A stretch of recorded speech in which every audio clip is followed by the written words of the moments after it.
Ali je obraz res ogledalo naše duše ali le sredstvo za izražanje čustev?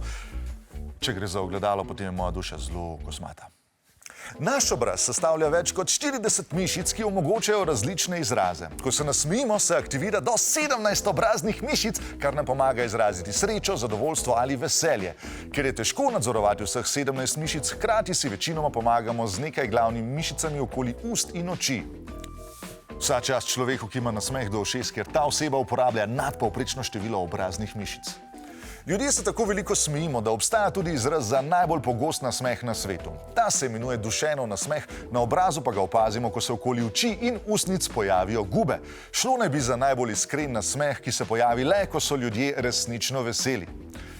Njegovo nasprotje pa je botoksov nasmeh, kjer smeječa oseba trdi, da se smeji, a nihče tega ne opaz, ker na obrazu nima nobenih gub. Obraz nam lahko marsikaj pove tudi o našem zdravju. Če smo utrujeni, bolani ali dehidrirani, se lahko spremeni barva naše kože ali pa koža na obrazu izgubi volumen oziroma postane zabuhla. Brez skrbi, z mano je vse v redu. Oranžen nisem zaradi pretiranega poležavanja v solariju, ampak zaradi pudra. Ljudem je zelo všeč, če se nas nekdo nežno dotika po obrazu.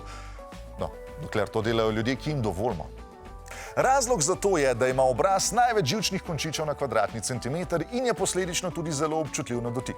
V nekaterih kulturah je običajno, da ljudje naslanjajo svoj obraz drug na drugega kot znak naklonjenosti.